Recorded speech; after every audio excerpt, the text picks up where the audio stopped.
All right. Hello, and welcome back to World Traveler by National Geographic. I'm your host, Angelo Saxon, and today's topic is on tuberculosis and how to avoid it when traveling. Before we get started, this podcast is sponsored by the American Red Cross. Please donate at www.redcross.com to help the Red Cross treat those in developing countries affected by tuberculosis. Without further ado, let's get started. For those of you who don't know, tuberculosis is a bacterial infection that affects mainly mammals. On call with us today is Nam Seri, the manager for the Tuberculosis Awareness Campaign, here to answer some of our good questions. How are you today, Nam? I'm good. How are you? I'm fine as well. So we know that here in America, there is not that high of a risk of contracting the disease. Which areas of travel are people most at risk for contracting tuberculosis? Well, Angelo, tuberculosis is most prevalent in third world and developing countries, such as areas in Southeast Asia and Africa. And this is usually a result of the suffering economic positions of the said countries, which discourages spending on treatment and diagnosis of the disease in question, as well as spending on vaccines. Diagnosis in this case is particularly important, though, because of the prevalence of latent tuberculosis. The thing is, people with the latent tuberculosis won't experience the symptoms, so they aren't likely to be compelled to seek treatment, and they just continue to spread the infection to others. So, when might we see the eradication of tuberculosis in these places? Yeah, as I stated before, oftentimes in these cases, the governments aren't able to contribute to stopping the spread of this tuberculosis because of the economic condition and other affairs they might be involved in. But there are various organizations such as the Red Cross that distribute aid to these areas. Something that needs to be done in order to encourage.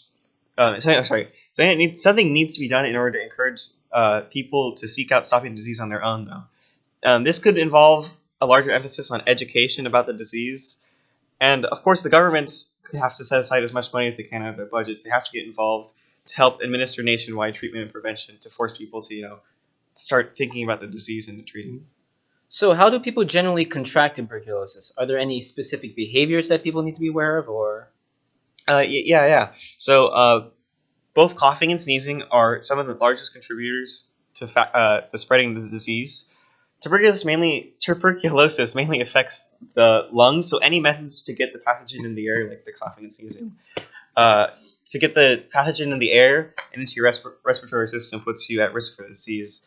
And this makes the disease spread really well, actually, especially if you're in crowded areas where a large amount of people are affected by both the prominent and latent tuberculosis, the people that are just carriers. So you can try to prevent getting infected by wearing face masks around the nose and mouth. And also, people with HIV or other immune system deficiencies have to be especially careful because they're more likely to get it.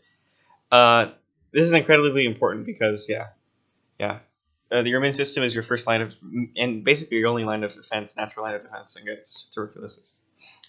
Okay, so if one happens to contract the disease, are there ways of getting treated?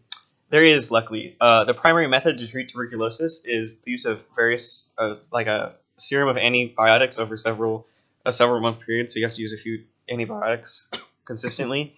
But unfortunately, tuberculosis is actually a pretty tough bacteria and is especially resistant to antibiotics, and it oftentimes becomes and develops into a multi-drug resistant strain that will require more antibiotics to treat and a longer period of time. Some people are on the antibiotics for 2 years or more. So the moral of the story is you don't want to contract it, so when you're traveling, you got to avoid your crowded markets and tourist attractions if you don't want to be at high risk for it. And also, you have to make sure your immune system is in top shape, as we said before. Don't do any drugs or anything else that will lower your immune system, because you'll be at significantly more risk. Thank you very much, Nam, for this information regarding tuberculosis. Coming up after this break, top 10 summer vacation spots in Africa and how to make the tuberculosis burrito. I'm sorry, the tuberculosis burrito.